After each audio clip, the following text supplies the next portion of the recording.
बात आप कह रहे हैं संदीप जी, मैं आपसे समझना चाहता हूं, कांग्रेस के भीतर से भी कई आवाज मैंने सुनी ऐसी कि वो चाहते थे उनके नेता कि सर्वसम्मति के साथ द्रौपदी मुर्मू जी का समर्थन किया जाए। ऐसे कोई कई स्वर कांग्रेस के भीतर से भी उभर के सामने आए हैं। उत्तर प्रदेश की अगर मैं बात करूं तो अखिलेश यादव भी जिस तरह से उनका गठबंधन था वो समन्वय बनाने में चूक गए कहीं ना कहीं। उनके अपने गठबंधन शिवपाल यादव जी ने भी कई सवाल उठा दिए उनके समर्थन पर। आप इसको कैसे देखते हैं? क्योंकि जिस तरफ रामनारायण जी इशारा कर रहे हैं कि विरोधी दल, विपक्षी दल बीजेपी के खिलाफ खड़े तो होना चाहते हैं लेकिन ना तो अपने राज्य में, ना अपने गठबंधन में, ना अपने दल में वो समन्वय या वो एकता नहीं कर पाते हैं। कहां चूक हो रही है वो? नहीं, बिल्कुल देखिए, जो मेरा अपना आकलन है वो इसलिए है, ये सबसे बड़ी बात यह है कि विपक्षी दलों में ये दौड़ लगी हुई है, ये प्रतिस्पर्धा है कि कौन लीड करेगा। बीजेपी के खिलाफ सब खड़े होने चाहते हैं अपने अपने तरीके से, लेकिन सब ये भी कहना चाहते हैं कि मैं आपसे बड़ा हूँ, मैं आपसे बड़ा हूँ। मतलब आम आदमी पार्टी क्योंकि अब फुल स्टेट जीत लिया, पंजाब और दिल्ली में, तो वो पहले से उन्होंने वो बनाया हुआ है, तो वो चाहते हैं कि वो अब ममता बनर्जी की, जैसे हमारे साथी बोल रहे थे, वो एक ज़माना था कि वो ममता बनर्जी के बड़े करीबी माने जाते थे, लेकिन अब वो नहीं रहा। वो अब गोवा में भी चुनाव लड़ रहे हैं, अब हिमाचल में भी लड़ेंगे, पंजाब जीत चुके हैं। ममता बनर्जी सबसे मजबूत है, ये बात सही है। कांग्रेस इतने सारे राज्यों में लड़के 50-55 वो सांसद ला सकते हैं, ये अकेले एक स्टेट में 30 सांसद लेके आते हैं ममता बनर्जी, या 30 से ऊपर। तो कहने का मतलब ये है कि ममता बनर्जी चाहती है कि वो फेस हो ऑपोजिशन का, केजरीवाल चाहते हैं कि वो फेस हो। और ये सारी दिक्कतें इसलिए है क्योंकि कमज़ोर कांग्रेस बहुत कमज़ोर है जी। और क्योंकि कांग्रेस बहुत कमज़ोर है और उनके नेतृत्व में अब वो बात नहीं बची कि वो गांधी फैमिली से एक किसी को भी आप खड़े कर दो तो वो सब मान लेंगे, ऐसी बात नहीं है। कांग्रेस के अंदर भी अंतर्विरोध है और इसी के चलते जो आप देख रहे हो, कोई इतनी मजबूत स्थिति में कोई भी विपक्षी पार्टी नहीं है जो जिसके कहने पे बाकी दल चलेंगे। जो लीडरशिप की इशू है विपक्षी दलों को, और अखिलेश का भी वही हाल है, क्योंकि अभी इतने सारे विपक्षी दलों को इकट्ठे करके उन्होंने चला तो था जी, लेकिन जब चुनाव हार गए उसके बाद वो लगातार उनका परफॉर्मेंस खराब रहा। अभी आजमगढ़ और रामपुर दोनों हार गए और जो लोकसभा बाईपोल्स हुए, और उनके चाचा जी वो साफ उन्होंने कह दिया कि वो द्रौपदी मुर्मू को देना चाहिए था। ये सपोर्ट करने में भी उनका जो अपने इंटरनल कॉन्फ्लिक्ट्स है उसकी वजह से भी जो है वो सपोर्ट अलग अलग दिख रहे हैं, अलग स्वर में लोग बोल रहे हैं। बिल्कुल रामनारायण जी, उत्तर प्रदेश की बात हम करते हैं क्योंकि उत्तर प्रदेश में अखिलेश यादव के नेतृत्व में समाजवादी पार्टी ने विधानसभा चुनाव लड़ा, ठीक ठाक सीटें उन्होंने हासिल करी। आजमगढ़ और रामपुर में उनकी पार्टी को हार मिली। एक राष्ट्रपति चुनाव ऐसा हो सकता था कि अपने गठबंधन को मजबूत वो रखते, लेकिन खुद उनकी पार्टी से शिवपाल यादव जी ने सवाल उठा दिया और जो उनके सहयोगी दल थे वो भी छोड़ के चले गए। इस राजनीति को आप कैसे देखते हैं? मैं ये समझना चाह रहा हूं कि क्या जो बीजेपी के, ठीक है आप बीजेपी का विरोध करना चाहते हैं, बीजेपी के खिलाफ खड़े होना चाहते हैं, लेकिन आप खुद भी एक नहीं रह पाते हैं, अपने सहयोगी दलों को भी एकजुट नहीं रख पाते हैं और फिर सवाल उठाते हैं। देखिए, विपक्ष में हम देख रहे हैं बहुत सारे क्षेत्रीय दल जिनमें नए नेतृत्व आए हैं, वो जमीन पर मेहनत करते हुए नहीं दिखते हैं। समाजवादी पार्टी को लीजिए, मुलायम सिंह यादव जिस तरह से काम करते थे, सड़क पर निकल जाते थे, महीनों अपने कार्यकर्ताओं से मिलते थे, वो चीज़ अखिलेश यादव में नहीं है। भाजपा के विरोध के नाम पर जनता उनको समर्थन देगी, इसकी उम्मीद ज़्यादा रहती है, बजाय इसके कि जनता के बीच जाकर हम भाजपा विरोध पैदा कर अपने लिए समर्थन जुटाएं। तो ये एक कार्यशैली में बड़ा अंतर है अखिलेश यादव मुलायम सिंह यादव में। अखिलेश यादव को इस चुनाव में जिस तरह का माहौल उत्तर प्रदेश में था, इससे भी ज़्यादा सफलता मिलनी चाहिए थी, लेकिन वही आई कि वो उतनी मेहनत करते हुए नहीं दिखे। उनके साथ दल भी जुड़े थे, नेता भी जुड़े थे, सामाजिक समीकरण भी जुड़े थे, इसके बावजूद भी वो कहीं ना कहीं अपनी उसी मेहनत की कमी से, अपनी उसी एक संघर्ष क्षमता और एक किलिंग इंस्टिंक्ट होती, उसकी कमी से वो भाजपा के गढ़ को भेदने में असफल रहे। और चुनाव के बाद तो हारने के बाद, हालांकि इतनी बुरी हार नहीं हुई थी, हारने के बाद वो इतने ज़्यादा अपने आप को खुद में ही सिमट गए कि वो अपने सहयोगी दल जो साथ में खड़े हुए थे वो भी उनसे दूर जाने लगे। परिवार के झगड़े अलग होते हैं, लेकिन राजभर के साथ क्या संबंध है? राजभर क्यों दूर जा रहा है और दूसरे दल जो वो क्यों दूर जा रहा है? क्योंकि आप सबको साथ लेकर चलने में, सबसे समन्वय बनाने में आपको समस्या आ रही है। आपके आजमगढ़ रामपुर की हार की बात संदीप जी कह रहे थे, क्यों हारे और क्यों, आप बताइए। वहाँ पर आजम खान क्यों आपके खिलाफ गए? आजम खान ने क्यों कह दिया कि आप प्रचार करने यहाँ नहीं आएंगे, तो आप रामपुर प्रचार करने नहीं जा पा रहे, तो आप आजमगढ़ प्रचार करने नहीं गए और पार्टी को दोनों जगह हारना पड़ा। आजमगढ़ में तो आपके परिवार के सदस्य चुनाव हार गए। तो ये कमी एक बड़ी है नए नेताओं में दिख रही है कि वो केवल दूसरी पार्टी हारेगी, जनता हमें सपोर्ट करेगी, ये सोच ज़्यादा उनकी मजबूत है, बजाय इसके कि हम जमीन बजाय काम करें, खेत जमीन तैयार करें और उसमें अपनी एक राजनीति की फसल खड़ा करें, उसमें उनको कहीं नहीं चूक हो रही है। जी, वैसे भी कहा जाता है कि सफलता के तो बहुत सारे दावेदार होते हैं, लेकिन असफलता की जिम्मेदारी उठाना कोई नहीं चाहता है। शायद यही वजह है कि एकता नहीं हो पा रही है विपक्ष के बीच में। अक्कू जी भी लगातार हमारे साथ वर्चुअली जुड़े हुए हैं। अक्कू जी, यहाँ पर हम विपक्ष की एकता की तो बात कर रहे हैं, लेकिन यशवंत सिन्हा जी ने एक बात कही है, अंतरात्मा की आवाज़ सुनकर मतदान करने की अपील की है। कुछ सदस्य सत्ता पक्ष के भीतर भी हैं जो गाहे बगाए हम देखते हैं, थोड़ा सा सत्ता पक्ष के साथ रहते हुए भी या सत्ता पक्ष में रहते हुए भी उनके स्वर थोड़े से विपक्ष वाले नजर आते हैं। तो क्या ऐसे लोगों को अपील करना चाह रहे हैं यशवंत सिन्हा, और ऐसे लोग कितने हैं सत्ता पक्ष की अगर बात करें तो? अंतरात्मा की आवाज एक बड़ा अजीबोगरीब टर्म है जिसका इस्तेमाल राष्ट्रपति के चुनाव में दूसरी बार बहुत हल्के तरीके से इस बार हुआ है, और वो भी यशवंत सिन्हा ने किया। दरअसल अंतरात्मा की आवाज कौन करता है? अगर भगवान कृष्ण आकर के करते हैं तो दूसरा स्वर होता है, और अगर उनके चेले चापड़ आकर करते हैं तो दूसरा स्वर होता है।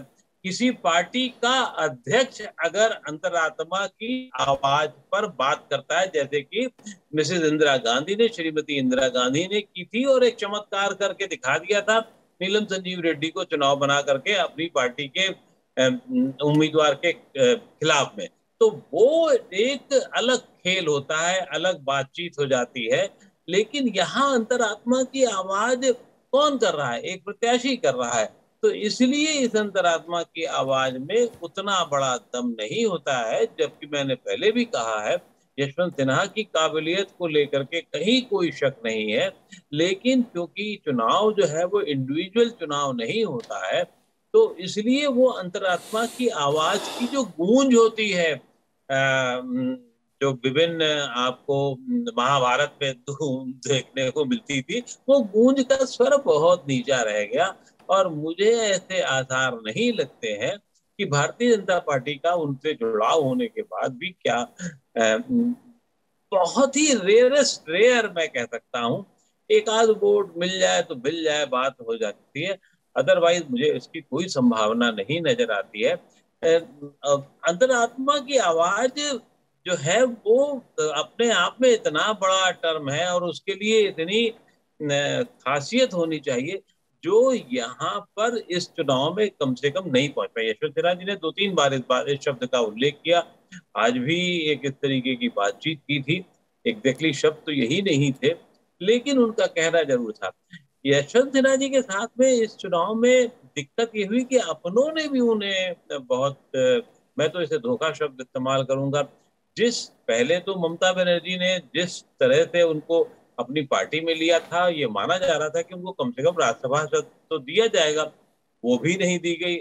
50 तरीके के अन्य लोगों को दे दी चुनावी जरूरत के हिसाब से। इसमें सुष्मिता देव भी शामिल थी। सुष्मिता देव का स्तर जो है, राजनीतिक स्तर और यशवंत सिन्हा के स्तर में जमीन आसमान का अंतर था। लेकिन इस बार जब चुनाव में इन्हें लड़ाया भी राष्ट्रपति पद के लिए गया तो चौथे नंबर की वरीयता में आ गए। इस वजह से भी वो गंभीरता कम हो गई और उनको एक बहुत गंभीर जो था प्रत्याशी के तौर पर नहीं आगे ले पाए। ये एक संकट रहा और इसमें मेरा ये मानना है कि ममता बनर्जी का सबसे बड़ा योगदान रहा।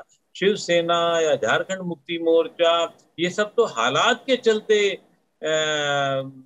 जिन्होंने मतलब दूसरे पाले में आए, लेकिन ममता बनर्जी की ऐसी क्या मजबूरी थी एकदम से जो वो उनके पक्ष में प्रचार तक उन्होंने नहीं किया। इस वक्त जब हम आपसे बात कर रहे हैं अक्कू जी, तस्वीरें साथ में चल रही हैं, पूर्व प्रधानमंत्री, ये पुरानी तस्वीर है जिसमें हम देख रहे हैं पूर्व प्रधानमंत्री को, और किस तरीके से मतदान प्रक्रिया का हिस्सा यहाँ पर बनने के लिए यहाँ पर आए थे, वोट डालने के लिए आए। एक बात यहाँ पर जो अक्कू जी ने कही है, मनोज जी आप भी इससे सहमत होंगे, कि वो ये कहना चाह रहे थे कि अगर आप अंतर आत्मा की आवाज पर चाहते हैं लोग मतदान करें, तो आपके पास करिश्माई नेता होना बेहद आवश्यक है, जो कि नितांत कमी से जूझ रहा है विपक्ष। जी बिल्कुल, शब्दों की आजकल बहुत बात हो रही है। रामनारायण जी, मैं इस पे आपसे समझना चाहूंगा। सर्वसम्मति होनी चाहिए, अंतरात्मा की आवाज, इस तरह के शब्दों का बड़ा इस्तेमाल राजनीति में होता है, लेकिन वक्त के साथ जो हम राजनीति देख रहे हैं, जिस तरफ अक्कू जी भी इशारा कर रहे हैं, चिट्ठी भी लिखी है यशवंत सिन्हा जी ने तमाम सांसदों को, समर्थन भी मांगा है पत्र लिखकर उन्होंने, अंतरात्मा की आवाज पर वोट। ये इसका सियासी पहलू क्या है? कितना अंतरात्मा के शब्द का असर पड़ता है? देखिए, अंतरात्मा की आवाज की जब बात आती है तो सबसे महत्वपूर्ण है कि उसकी अपील करने वाला व्यक्ति कौन है, उसका कद क्या है। अगर आप अजात शत्रु जैसे हैं तो आपके शब्दों का महत्व होगा, लेकिन अगर आप राजनीतिक रूप से हमेशा आरोप प्रत्यारोप उलझे रहे, ऐसे शब्दों का असर नहीं होता। इंदिरा गांधी ने जब अपने साथ लोग जोड़े थे, जब कांग्रेस ने पैरेलल अपनी क्षमता खड़ी कर ली थी, तब उन्होंने बीबी गिर को संजीव रेड्डी के खिलाफ चुनाव जितवाने में सफलता हासिल की थी, अन्यथा वो नहीं हो पाता। जब नीलम संजीव रेड्डी ने चौधरी चरण सिंह को प्रधानमंत्री बनाया, तब भी उन्होंने अंतरात्मा की आवाज़ से फैसला लिया था, उस वक्त जनता पार्टी टूटने के बाद में। तो बहुत सारी चीज़ें होती हैं, क्योंकि वो पद पे थे, उस समय फैसला ले सकते थे, उस समय की जो संवैधान की स्थितियाँ अलग थी, उसमें नहीं लिया था उन्होंने। लेकिन इसके बाद में अब एक पूरा युग, जो अब नेताओं का युग बदल गया है। अन्य इंदिरा गांधी कद के नेता नहीं, चौधरी चरण सिंह कद के नेता नहीं, अभी अटल बिहारी वाजपेयी कद के नेता नहीं, अभी चंद्रशेखर जैसे नेता नहीं है।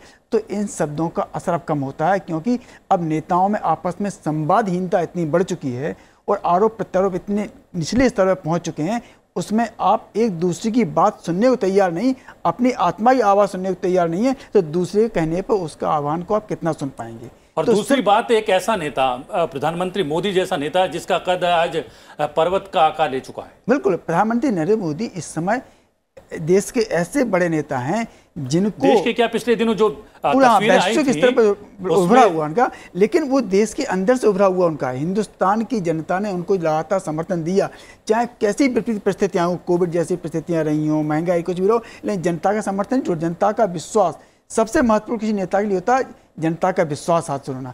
आज मोदी जी के पास विश्वास है, इसलिए उस पर लोग भी विश्वास करते हैं, दुनिया भी विश्वास करती है, वो दिख रहा है।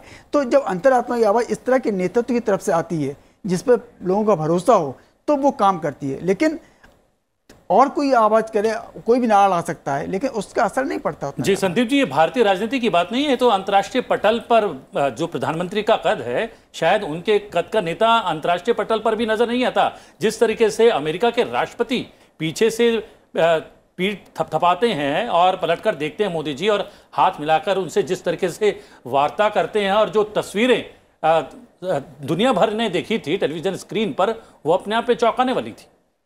देखिए, वो तो G20 के समिट में हुआ था, और अमेरिका और जापान और इंडिया ये क्वाड के भी मेंबर्स हैं जी। तो ये तो डिप्लोमेसी के हिसाब से ये ज़रूरी है कि वो समन्वय बन के चले, भारत और भारत के प्रधानमंत्री और अमेरिकन प्रेसिडेंट का, और फिर एक अपना पर्सनल इक्वेशन भी डेवलप हो जाता है।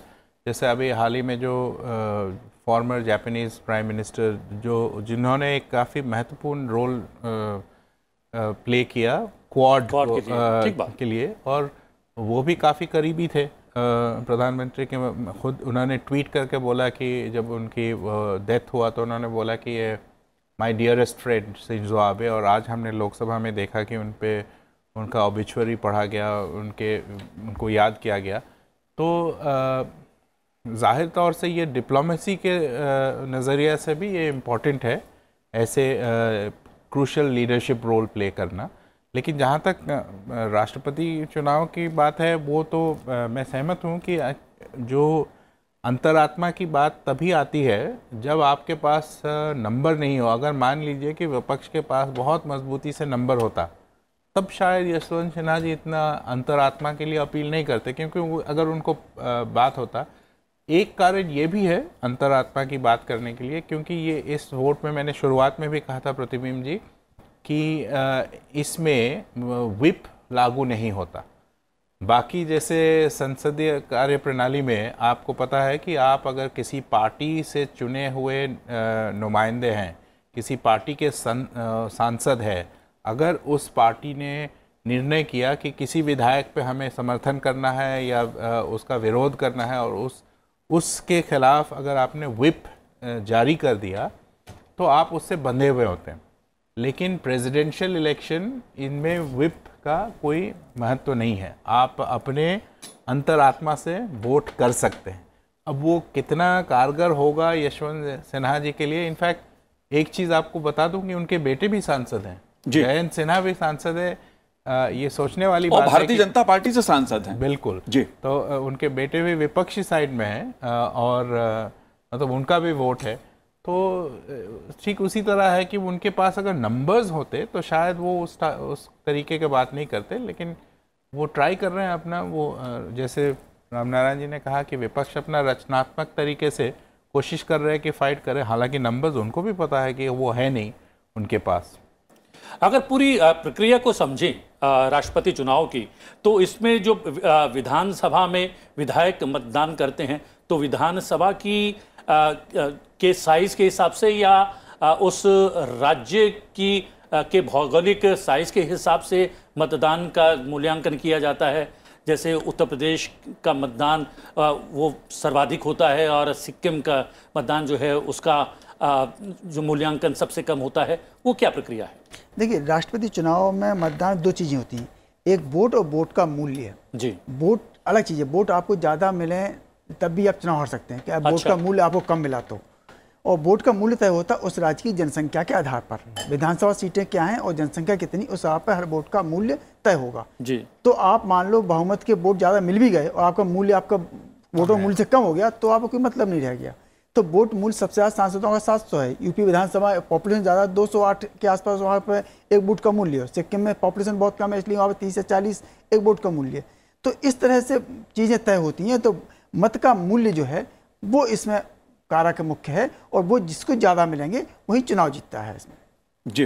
जितनी बड़ी वो जनसंख्या और उस अनुपात से वोट का जो, उस अनुपात से जो MLAs हैं उनका वोट है, और जितनी बड़ी मतलब स्टेट होगी उनका वैल्यू ज़्यादा होगा, जितनी छोटी स्टेट होगी, जितना कम पॉपुलेशन होगा उनका वैल्यू कम होगा।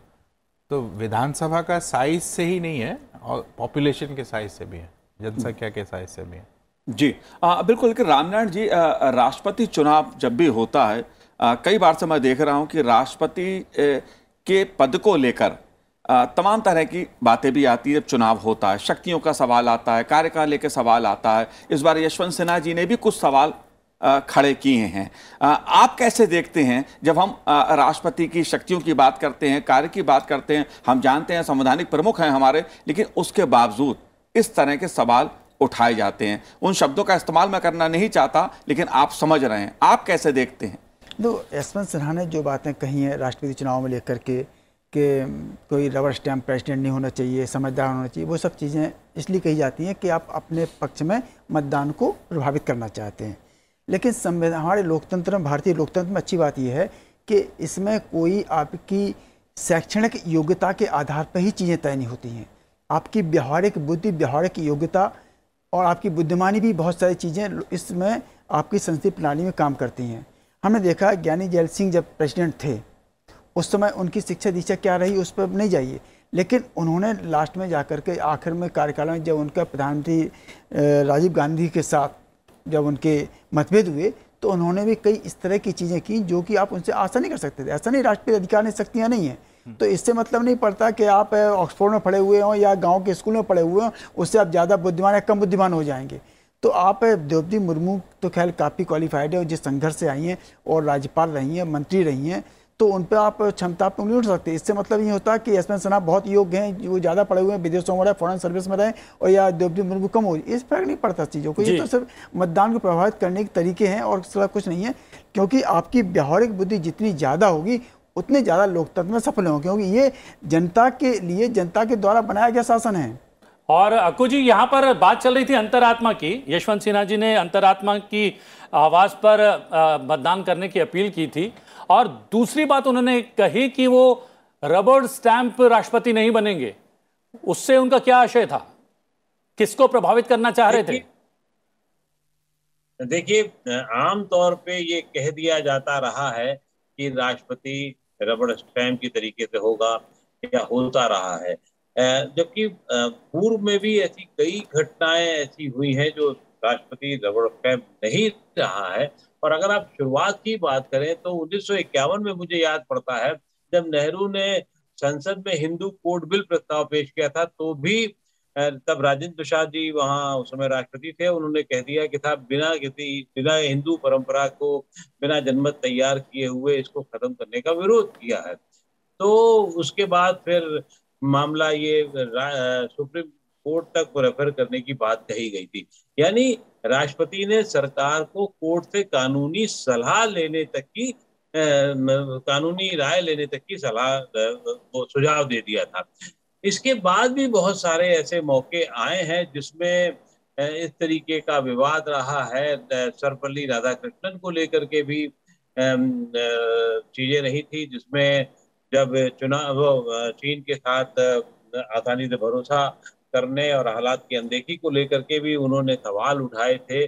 और तो और चीन से हार के बाद में उन्होंने रक्षा मंत्री को नेहरू के ना चाहते हुए भी बर्खास्त कर दिया था। ये हुआ था। उसके बाद भी अगर आप देखें तो मुझे याद पड़ता है शायद जैल सिंह के साथ में वो जो डाक वाला वो भेजा गया था विधेयक वहां पर, वो भी उन्होंने मानने से मना कर दिया था। ऐसे तमाम का वो रहे हैं जिसमें जो है वो राष्ट्रपति ने अपना एक सर्वोच्च जो उसका हक है वो उसको जताया था, देश हित में उसका काम किया गया था। वहाँ वीवी गिरी जब चुने गए थे तब ये अंतरात्मा की आवाज वाली बात जो हुई थी उसको लेकर के बहुत सारा मामला हुआ था, और कांग्रेस सिंडिकेट ने इंदिरा गांधी से बिना पूछे वीवी गिरी को चुनाव कैंडिडेट बना दिया था। तब फिर इंदिरा गांधी ने जो है कांग्रेस में अपने लोगों से अंतरात्मा की आवाज पर वोट करने की, और यही वजह रही थी कि 69 में वीवी गिरी राष्ट्रपति बन गए थे। वीवी गिरी ने भी 2 अध्यादेशों पे जो बताया जाता था, मेरे ख्याल से एक शिमला वाला था मामला और एक बैंक को लेकर के कुछ था जिसमें राष्ट्रीयकरण को लेकर था। उसमें भी राष्ट्रपति ने कहा था कि साहब ये मामले जो है आप लोग बड़ी जल्दबाजी में कर रहे हैं, इसको ऐसा नहीं किया जाना चाहिए। तो राष्ट्रपति अपने हकों की भूमिका निभाता रहा है, लेकिन पूर्व में कई ऐसे राष्ट्रपति हैं जिनका नाम लेना अब उचित नहीं होगा, जिन्होंने जैसा भी केंद्र के पास में सरकार की तरफ से जब जो आया तब वो पास कर दिया और वो कानून बन गया। ये एक परंपरा सा माना जाता रहा है, लेकिन ये अच्छी बात है। भारत देश में ये बहुत बड़ी बात है, लोकतंत्र के लिए बहुत मजबूती वाली बात है जब राष्ट्रपति अपने फैसलों अपनी बात को रखते रहे हैं। और इमरजेंसी के दौरान भी यही हुआ था कि जब फखरुद्दीन साहब के पास में मिसेस गांधी गई थी तो उन्होंने मतलब फाइल भेज दी थी, लेकिन उसमें कैबिनेट की मंजूरी नहीं थी, तो राष्ट्रपति ने उसे जरूरी मतलब नहीं वो किया, फिर भी बाद में उन्होंने फिर वो उसको मान लिया था। मैं यही कह रहा हूं कि राष्ट्रपति अगर दमदार है, अपनी बात को रखने वाले हैं और देश के हित में वो समझते रहे हैं, तो वो बहुत सारे ऐसे मौके हैं जहां उन्होंने अपनी बात को और देश के हित को सर्वोच्च रखा और सरकार के राजनीतिक समझ पर सवाल भी उठाए। तो ये अपने आप में बहुत अच्छी और बड़ी बात है। और पूर्व के कई राष्ट्रपति ऐसे हैं, जैसे पहले भी मैं कह चुका हूँ, मैं उनका नाम नहीं लेकर के इस समय उनकी इमेज को नहीं कुछ सवाल उठाना चाहता हूँ, लेकिन हम सब जानते हैं कई बार कई चीजों में जो केंद्र की सरकार चाहती रही है, चाहे वो अल्पमत की सरकार रही हो या बहुमत की सरकार रही हो, उसमें राष्ट्रपति ने बिना सवाल उठाए ऐसे दस्तखत कर दिए थे और अपनी सहमति दे दी थी।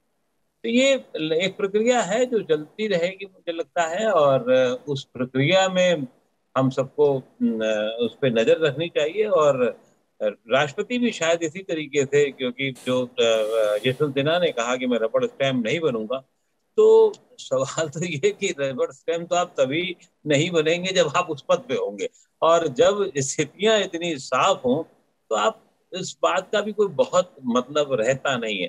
हाँ, बहस के लिए, बातचीत के लिए ये जरूर कहा जाता रहेगा या बातचीत की जाती रहेगी, वो बाद में तय होता है। आदमी, जैल सिंह साहब ऐसे लोगों को जो इतना विद्वान, मतलब तथाकथित रूप से, कागजी रूप से विद्वान नहीं थे, उन्होंने भी बहुत बड़े बड़े कदम उठाए थे। तो ये जो राजनीति में रीढ़ की हड्डी के इस्तेमाल की बात की जाती है, वो सर्वोच्च पद तक जाती है, और जो अपने आप में बहुत महत्वपूर्ण है, और इसका स्वागत जी किया बिल्कुल जाना आपको जी। चाहिए। अगर कहीं सरकार के कदम को लेकर के उसकी असहमति होती है और देश हित में वो नहीं समझा जाता है, तो केंद्र सरकारों को भी उसको पुनर्विचार करना चाहिए, और करती रही हैं। कई बार ऐसा हुआ कि वो मामला खत्म भी हो गया है, लेकिन कई बार ऐसा हुआ है जहां वो पुनर्विचार किया गया है और उसी के आगे चलता रहा है। तो जी अंतरात्मा की आवाज कौन करता है, ये बहुत महत्वपूर्ण है। रबर स्टैम्प बनना ना बनना तो जी सब बनने के बाद उस व्यक्ति के ऊपर होता है कि वो कितना आगे तक जाते हैं, नहीं जाते हैं। एपीजे कलाम साहब ने भी बहुत अच्छी अच्छी परंपराओं की शुरुआत की थी और पढ़ाया था। प्रणब मुखर्जी साहब ने भी ऐसे ही कई मामलों को लेकर के अपनी आपत्तियां जताई थी, और फिर वो केंद्र सरकार के पास चीजें गई थी। तो ये होता रहा, और ये देश की, मुझे लगता है, सबसे बड़ी खासियत है कि देश के लोकतंत्र के बचे रहने की सबसे बड़ी खासियत है।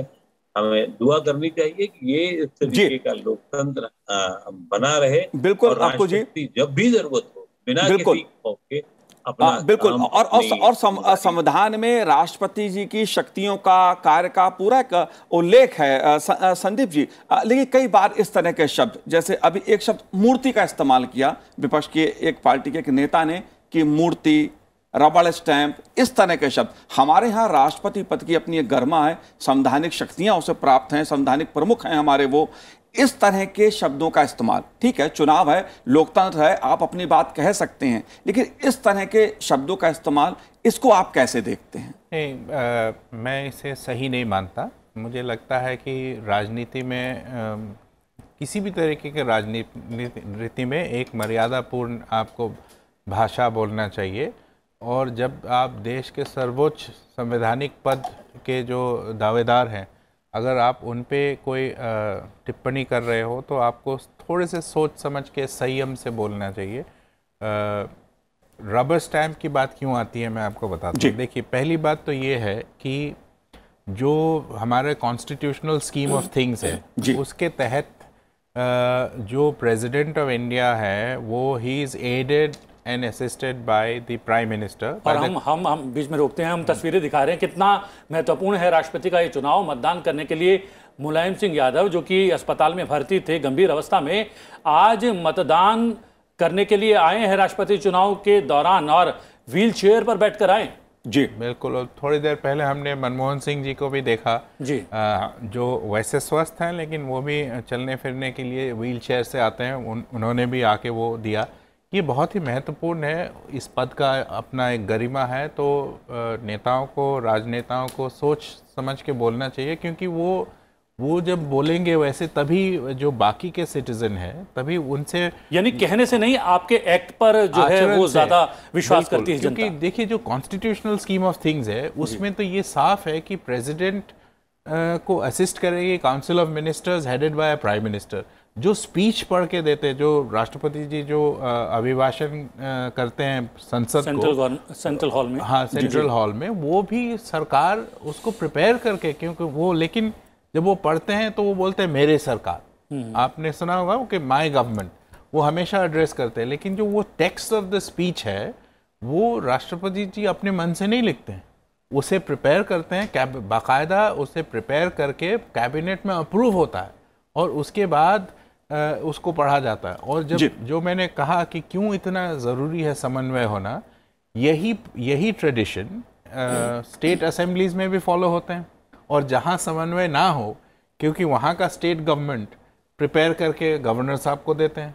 और ऐसे मैं नाम नहीं लेना चाहता हूँ, लेकिन स्टेट असेंबलीज में हमने देखा है कि गवर्नर साहब ने 1-2 पैराग्राफ पढ़ के बोला and the speech is laid on the table of the house, it may be taken as read, क्योंकि वो पढ़ना ही नहीं चाह रहे थे, क्योंकि वो भी एक, जी बिल्कुल बिल्कुल एक ब्रेक डाउन हो जाता है अगर कॉन्स्टिट्यूशनल। बिल्कुल संदीप जी, प्रतिम जी, अगर देखा जाए दुनिया में देखा जाए तो कई मुल्क ऐसे हैं जहां पर राष्ट्रपति जी हैं, उनके यहाँ प्रधानमंत्री जी भी हैं। हमारे पड़ोस में पाकिस्तान है। रामनारायण जी, मैं इस बात को इसलिए लेके आ रहा हूं कि हमारे संविधान में महामहिम राष्ट्रपति जी की जो शक्तियां हैं, जो कार्य है, उसका उल्लेख है, प्रधानमंत्री जी का उल्लेख है, सरकार का उल्लेख है, हर किसी का एक उल्लेख है संविधान में, और हर किसी ने उसका एक पालन भी अपनी अपनी जो उसकी शक्तियां उसके हिसाब से किया भी है। लेकिन दूसरी ओर पाकिस्तान, अगर जो लोग ये रबड़ स्टैम्प के सवाल उठाते हैं या बातें करते हैं, तो पाकिस्तान उसके लिए एक उदाहरण है। तो दुनिया के कई और मुल्क भी उदाहरण है कि वहां पर राष्ट्रपति ने कुछ किया, सरकार कुछ करती है और देश फिर सवालों के घेरे में होता है। इसको आप कैसे देखते हैं? देखिए, पाकिस्तान से तुलना करना बेमानी है, क्योंकि पाकिस्तान में लोकतंत्र बहुत कम चला, ज़्यादातर सैन्य शासन ही चला, और सैन्य शासन ने खुद को कभी राष्ट्रपति, कभी प्राइम मिनिस्टर, कभी बन के आपस में शासन चलाता रहा। तो लोकतंत्र ना तो वहाँ पर उसकी जड़ें हैं, ना वहाँ पर उसका कोई फसल है, कुछ नहीं है, सिर्फ एक दिखाने की लोकतंत्र सेना के उस पर चलता रहता है, सभी जानते हैं, हकीकत यही है वहाँ पर। तो वहाँ पर अभी लोकतंत्र को बहुत सारा आने के लिए काम किया जाना है। लेकिन दूसरे मुल्कों की ये बात करें, दूसरे देशों की बात करते तो जहाँ संसदीय प्रणाली है, यहाँ जहाँ राष्ट्रीय प्रणाली है, वहाँ पर अंतर होता है। अमेरिका में राष्ट्रीय प्रणाली है, तो वहाँ पर सीनेट और कांग्रेस मिलकर बहुत सारी चीज़ें होती जो करती, टर्न डाउन करती, वहाँ चीज़ नहीं हो पाती, वहाँ करना पड़ता है। ब्रिटेन में आपकी संसदीय प्रणाली है, तो वहाँ पे अलग दूसरी चीज़ें हैं, क्योंकि ब्रिटेन में आपका संविधान लिखित नहीं, वहाँ पे बहुत सारी परंपराओं की चीज़ चलती हैं, तो वो अलग चीज़ है। हम सबसे ऐसे अलग देश हैं जिसका एक संविधान लिखित है, हम हर चीज़ में उस हिसाब से चलने वाले देश, जो दुनिया में एकमात्र देश हैं जिसके पास सारी चीज़ें व्यवस्थित हैं, संहिताबद्ध हैं, आपकी कोड में हैं, तो उस हिसाब से हम काम कर रहे हैं। तो हर चीज़ हमारे यहाँ जो होता है, चाहे राष्ट्रपति अधिकार हो, प्राइम मिनिस्टर अधिकार हो, कार्यपालिका हो, न्यायपालिका हो, विधायिका हो, सब अपने आप में सबको एक उनका ऑटोनोमस स्ट्रक्चर उनका, और वो किसी हस्तक्षेप नहीं करते हैं, और सबकी अपनी सीमाएं, अपने अधिकार निहित हैं।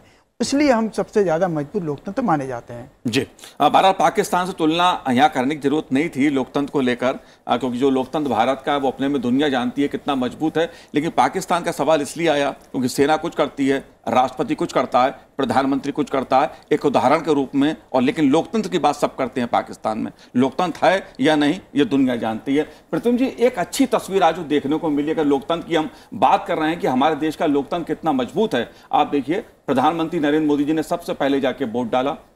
पूर्व प्रधानमंत्री मनमोहन सिंह जी व्हील चेयर पर आए, उन्होंने अपने वोट का इस्तेमाल किया। देश के वरिष्ठ नेता, समाजवादी पार्टी के नेता मुलायम सिंह यादव जी व्हील पे चढ़ के आए वोट डालने अपना। संदीप जी, ये जो तस्वीर दिखा रही है, हमने देखा जो माननीय सांसद हैं वो लाइन में लगकर वोट डाल रहे हैं, जो पूर्व प्रधानमंत्री हैं वो वोट डालने आ रहे हैं, हमारे वर्तमान प्रधानमंत्री नरेंद्र मोदी जी, चाहे वोट डालने का मामला हो या उपराष्ट्रपति के नामांकन की प्रक्रिया हो, हर जगह उसमें भाग लेते हुए अग्रणी रूप से दिखते हैं। लोकतंत्र की दृष्टि से इस तस्वीर को आप कैसे देखते हैं? ये जो बड़े नेता हैं वो ये देखिए वो ये एक अच्छा संदेश देते हैं, और ये ज़रूरी भी है, क्योंकि ये देश के सबसे बड़े कॉन्स्टिट्यूशनल संवैधानिक पद है। तो इसमें जैसे सारे बड़े नेताओं को आके लाइन में लग के वो वोट दे रहे हैं राष्ट्रपति जी के चुनाव में, तो इससे तो एक अच्छा मैसेज जाता ही है, और ये उनका कॉन्स्टिट्यूशनल ड्यूटी भी है, वो इनका एक कॉन्स्टिट्यूशनल रिस्पॉन्सिबिलिटी भी है। और जहाँ तक नामांकन का प्रक्रिया है, वहाँ भी क्योंकि वो उपराष्ट्रपति है, और जैसे रामनारायण जी ने कहा, उनका संसद से एक बहुत ही वो क्लोज रिलेशनशिप है, क्योंकि वो उपराष्ट्रपति तो हैं लेकिन वो सभापति भी हैं राज्यसभा के, और वो उनको संचालन करना है। तो क्या मैं इस पर आता हूँ, तो क्या जगदीप धनखड़ जी का नाम इसीलिए सामने लाया गया सत्ता पक्ष की ओर से, और उनको उपराष्ट्रपति पद का उम्मीदवार बनाया गया एनडीए की तरफ से, क्योंकि ना केवल वो राजनेता रहे हैं, राज्यपाल रहे हैं पश्चिम बंगाल के, उनका जो बैकग्राउंड है वो कानूनविद का है, कानून के विशेषज्ञ हैं, जाने माने वकील रहे हैं, जयपुर हाई कोर्ट में लगातार उन्होंने प्रैक्टिस की है। तो इस वजह से भी क्या उनको, उनके नाम को जो है सामने लाए हैं और उम्मीदवार बनाया है एनडीए ने? मेरे ख्याल से ये एक पॉलिटिकल मैसेजिंग भी है। आप अगर जगदीप धनखड़ जी का पॉलिटिकल करियर देखें तो वो शुरू से बीजेपी से जुड़ा हुआ नहीं थे या वो संघ के साथ नहीं थे। वो जैसे आपने कहा कि वो एक अधिवक्ता थे, ठीक बात। और उसके बाद वो जनता दल में आए। वो चंद्रशेखर जी के सरकार में उन्होंने मंत्री भी बने कम कार्यकाल के लिए, और वो कांग्रेस के टिकट पे अजमेर से चुनाव भी लड़े, हार गए थे। जहाँ तक मुझे याद है लोकसभा के चुनाव लड़े थे, वो हार गए थे। और उसके बाद उन्होंने बीजेपी में आए, और मतलब बीजेपी में आए इन द सेंस कि वो सरकार के साथ आए और वो उनको गवर्नर चुना गया, और उन्होंने भरोसा जताया नेतृत्व में प्रधानमंत्री नरेंद्र मोदी जी के। और उसके बाद हमने देखा कि उनका कार्यकाल काफ़ी रोचक रहा बंगाल में। उनको लगभग, अभी कोई बोल रहे थे चुटकुले, वो मैं उनको व्यक्तिगत रूप से जानता हूँ, और वो कई चीज़ों में अलग हटके हैं। आप देखते होंगे कि गवर्नर आम तौर पे रोज़ ट्वीट नहीं करते अपने नाम से, वो धनखड़ साहब ट्वीट करते थे और उनका तुरंत रिस्पॉन्स आ जाता था। अगर स्टेट गवर्नमेंट ममता बनर्जी की सरकार ने अगर कोई किसी चीज़ पे आपत्ति जताई तो उन्होंने उनके वहाँ से आप 2 घंटे में, आप मान के चलो कि 2 घंटे में उसका रिप्लाई आ जाता था। धनखड़ साहब का रिप्लाई आ जाएगा, ट्वीट आएगा, स्टेटमेंट आएगा, और वो अपना जो पोजीशन है वो साफ कर देंगे। तो उस हिसाब से वो थोड़े से अलग से वो हैं, और मुझे लगता है कि ये एक और आउट ऑफ द वे जाके लोगों की हेल्प करना भी उनके व्यक्तित्व का एक बिल्कुल ये मैं पर्सनली भी ये ऐसा मैंने एक्सपीरियंस किया है, और आउट ऑफ द वे जाके वो करते हैं। और मैंने जो कहा कि ये उनको ये मतलब he loves a good fight, जो इंग्लिश में कहते हैं ना, he loves a good fight, क्योंकि वो अगर तृणमूल और उनका बहुत ही काफ़ी गंभीर रूप से उनका विवाद या वो रहा है तर्क वितर्क, लेकिन आखिरी में पता नहीं वो उनको पता था या नहीं। आपको याद होगा एक अच्छा दृश्य निकल के आया था दार्जिलिंग से, वो असम के चीफ मिनिस्टर और ममता बनर्जी को भी उन्होंने चाय पे बुलाया, और दार्जिलिंग पे मुझे नहीं अंदाज़ा है कि वो उनको तब तक पता चल गया था या नहीं, ये हफ्ता 10 दिन पहले की बात है। और बड़े अच्छे कॉर्डियल पिक्चर्स थे, जो आमतौर पे तृणमूल कांग्रेस और गवर्नर साहब का जो टकराव का जो रवैया था वो नहीं दिखा, बड़े वो कॉर्डियल पिक्चर्स थे। और इंटरेस्टिंग बात ये भी है प्रतिबिंब जी कि जब कल मीटिंग हुई विपक्षी दलों का, तो ममता बनर्जी के कोई रिप्रेजेंटेटिव नहीं थे, और शरद पवार ने खुद प्रेस कॉन्फ्रेंस में कहा कि उन्होंने कोशिश किया ममता बनर्जी को रीच आउट करने के लिए, लेकिन वो फ़ोन पे वो नहीं मिल सके। तो अभी देखते हैं कि क्या होगा। 21 तारीख तक 3-4 दिन बाद ही वो अपना तय करेगी कि क्या किसको सपोर्ट करेंगे। रामनाथ जी, अगर वापस राष्ट्रपति चुनाव पर आते हैं, अगर बात द्रौपदी मुर्मू जी की जाए, यशवंत सिन्हा जी देश के तमाम वरिष्ठ बड़े पदों पर रहे हैं, केंद्रीय मंत्री रहे हैं, देश के वित्त मंत्री रहे हैं, उनका एक अपना योगदान रहा है। द्रौपदी मुर्मू जी का उम्मीदवार बनना राष्ट्रपति पद के लिए, एक आदिवासी महिला, इस पहलू को आप कैसे देखते हैं? क्योंकि जो समीकरण मैं देखता हूं पिछले चुनाव में, अगर रामनाथ कोविंद जी बने उत्तर भारत से, दक्षिण भारत से वेंकैया नायडू जी, इस बार द्रौपदी मुर्मू जी उड़ीसा से, और अपने जगदीप धनखड़ जी राजस्थान से, इन सामाजिक समीकरणों को आप कैसे देखते हैं? क्योंकि ये मानना कि एक नीचे से या किसी ऐसे समाज से आना जिसका अब तक ऊपरी इतने बड़े पद पर नहीं था प्रभाव, अब एक व्यक्ति या एक महिला इतने बड़े पद पे पहुंच रही हैं, इस पहलू को आप कैसे देखते हैं?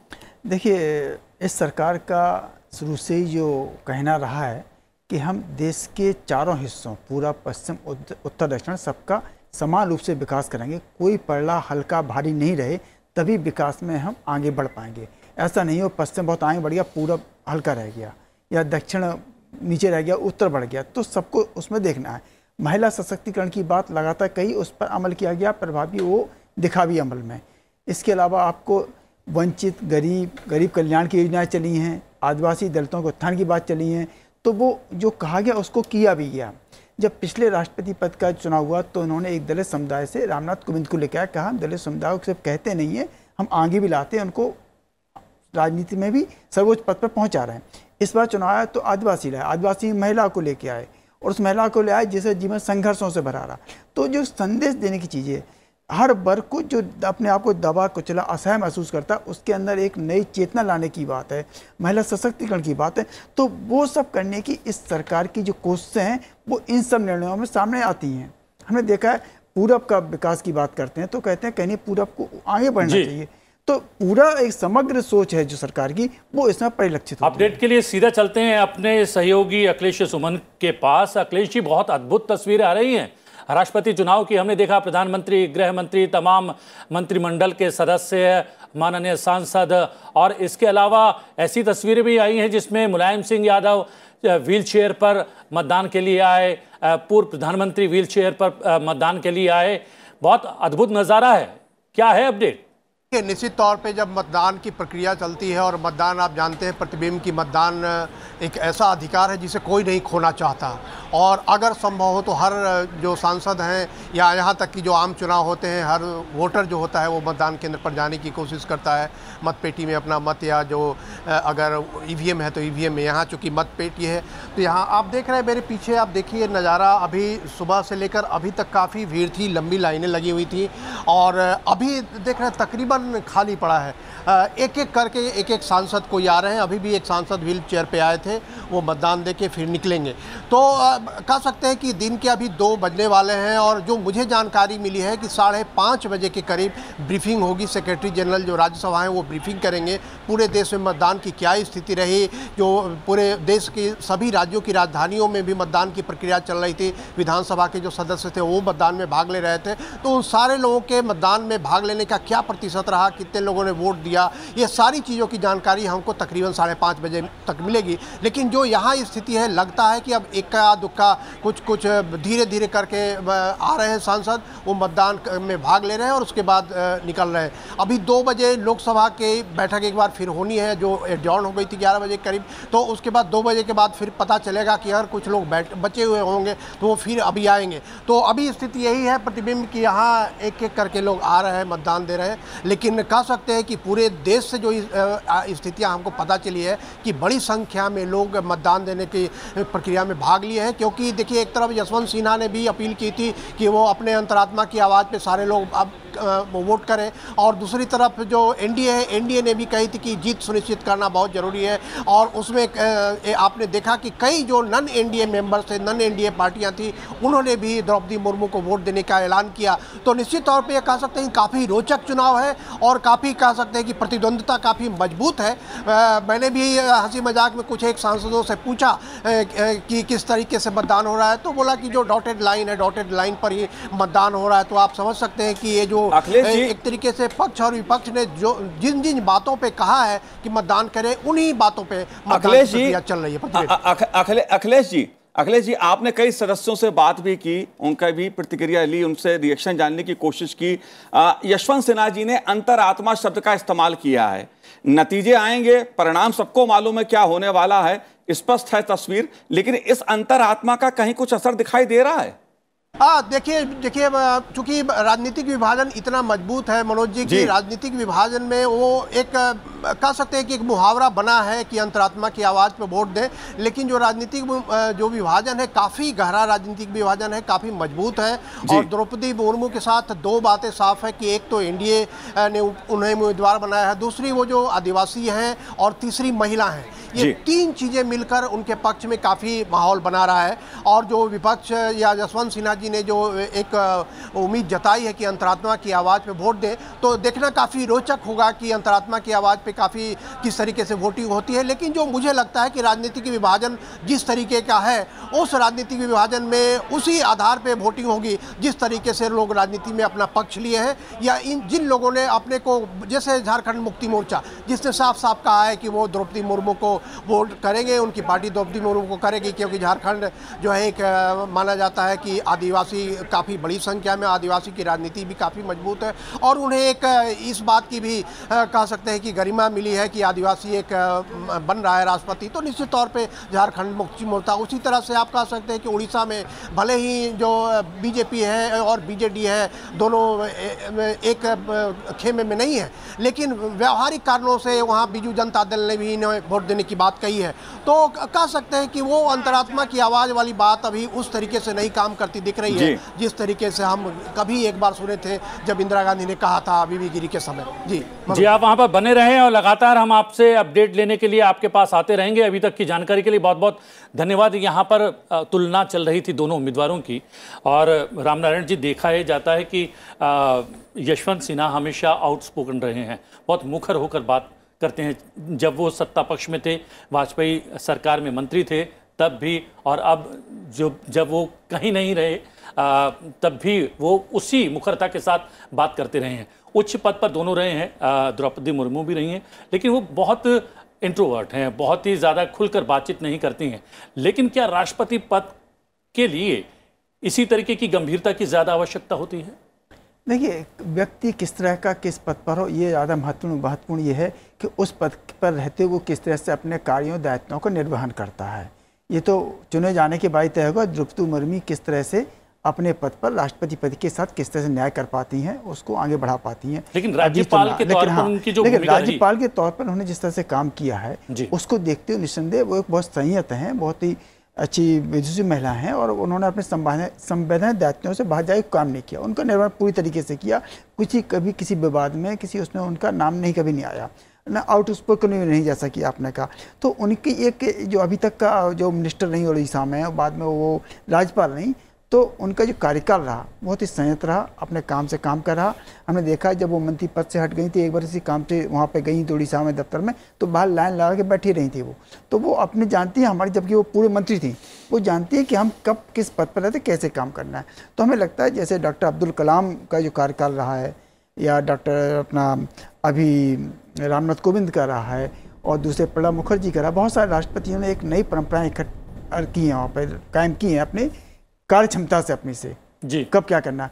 और लगता है द्रौपदी मुर्मू भी इसी तरह से काम करेंगी, वो किसी दबाव में नहीं आएंगी। उनके जो संवैधानिक दायित्व हैं, उनके जो एक किसी से निर्णय करने, कंसल्ट करने की एक प्रक्रिया पूरी होती है, उसके अनुसार काम करेंगे। और चूँकि जो भी सरकार होती है वो राष्ट्रपति सरकार मानी जाती है, क्योंकि वो प्राइम मिनिस्टर अपॉइंट करते हैं, चलते हैं, तो कहीं ना कहीं वो एक अभिभावक के रूप में, सरकार के रूप में भी अपना दायित्व निभाएंगे। दरअसल रामनारायण जी, प्रद्युम्न जी ने जिस तरफ इशारा किया है यशवंत सिन्हा जी को लेकर, वो मैं भी आपसे जानना चाहता हूं कि उन्होंने कहा कि सीए बिल को भी वापस लेने जैसा उनका एक वक्तव्य मैंने देखा। इसको आप कैसे देखते हैं कि चुनाव में इस तरह का वक्तव्य आना सीए को लेकर? संदीप जी, आपसे भी चाहूंगा इसका रिएक्शन, क्योंकि ये आसाम से जुड़ा मामला, मेरे ख्याल उन्होंने आसाम में यही बात कही थी। आप कैसे देखते हैं? देखिए, इस तरह की चीजें राष्ट्रपति के चुनाव में नहीं आती, ये कोई लोकसभा का चुनाव नहीं है, कोई विधानसभा का चुनाव नहीं है। आप सरकार बनाने नहीं जा रहे, आप देश के संविधान प्रमुख बनने जा रहे हैं, जिसमें संविधान को आपको लागू करवाना है। आपको कोई पार्टी का एजेंडा, कोई नारे उनको लागू नहीं करवाना है। इन चीज़ें बताइए, उन्होंने पता है कि हमको चुनाव जीतना नहीं, सही बात है, उन्हें मालूम है कि जो स्थितियाँ उसमें क्या है। तो निश्चित रूप से उनके जो बयान है वो राजनीतिक बयान है, कोई राष्ट्रपति के चुनाव पर राष्ट्रपति की जो दायित्व उनसे जुड़ा बयान नहीं है। और इस तरह से उन्होंने जो बयान दिए वो कहीं ना कहीं उनके जो आप कहते हैं बड़बोलापन रहा, उनके जो एक बहुत ज़्यादा आउटस्पोकन रहे, उसकी वजह से ऐसे बयान उनके पहले भी आते रहे, अभी भी आते रहे। और कम से कम अच्छा ही है कि वो अपनी इस भाषा को संयत रखते, अगर मान लो तो ज़्यादा प्रभावी उम्मीदवार हो सकते थे वो। नहीं, इसीलिए संदीप जी, मैं भी इसी बात को ही जानना चाह रहा हूं कि जिस तरह के वक्तव्य उनके आए उसको आप कैसे देखते हैं सीएए को लेकर? क्योंकि सब जानते हैं संसद से बिल पारित होता है, राष्ट्रपति जी की क्या भूमिका रहती है हम सब जानते हैं संवैधानिक दृष्टि से, और उसमें राष्ट्रपति चुनाव में इस प्रकार का वक्तव्य, इसे आप कैसे देखते हैं? ये देखिए, ये बात तो सही है कि वो, क्योंकि अगर वो उन्होंने आसाम में कहा तो ये बेसिकली एक वहाँ एक पॉपुलर सेंटिमेंट था बिल के खिलाफ, तो उन्होंने बोला, लेकिन राष्ट्रपति के अपने वो दायरे एक सीमा है, उस दायरे के अंदर ही वो काम कर सकते हैं। जब संसद ने पारित वैसे किया, भी मास इलेक्शन नहीं है ये, जनता इसमें मतदान करने के लिए सीधे तौर पर नहीं जा रही। आप अगर मान लीजिए वो पॉपुलर सेंटिमेंट रहा भी हो तो उसका एक प्रोसीजर है, और पार्लियामेंट्री प्रोसीजर यही है कि अगर किसी बिल को वापस भी लिया जाए तो पहले उसे जो मंत्रालय है उसे प्रस्तावित करेंगे कैबिनेट पे, फिर कैबिनेट उसे रेकमेंड करेंगे, फिर उसको वो अगर किसी बिल को, जैसे मान लीजिए फार्म लॉज, उनको वापस लेना हुआ तो फिर वो मूव किया पार्लियामेंट में, गवर्नमेंट ने कैबिनेट के अप्रूवल के बाद, और उसके बाद उसको रिपील किया या उसको विड्रॉ किया।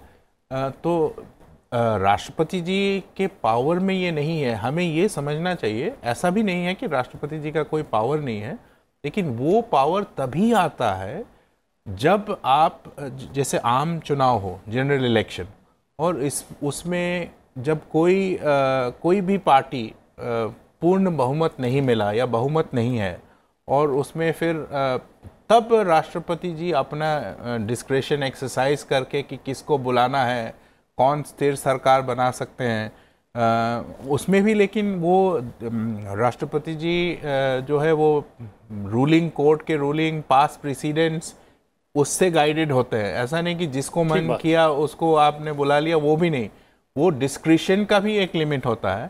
तो ये चीज़ समझना चाहिए। लेकिन हाँ, मतलब आप प्रेस कॉन्फ्रेंस में तो आप बोल ही सकते हो। अक्कू जी भी लगातार हमारे साथ जुड़े हुए हैं वर्चुअली। अक्कू जी, इस राष्ट्रपति चुनाव को आप कुछ अलग तरीके से देखते हैं, कुछ अलग नजर आ रहा है क्या इस बार के राष्ट्रपति चुनाव में?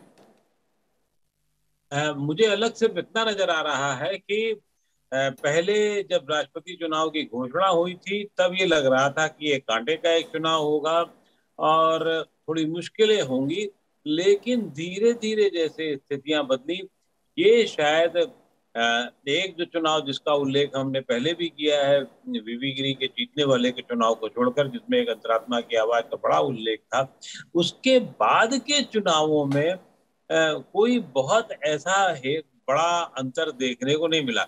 इस चुनाव में जरूर हमें ये लगता है कि जहां एनडीए मतलब एक पक्ष के पास में एक बिल्कुल कांटे की टक्कर थी और एक वोट की लड़ाई की बात हो रही थी और कैसे होगा ये बात सोची जा रही थी, बाद में धीरे धीरे एक तरफा होती चली गई।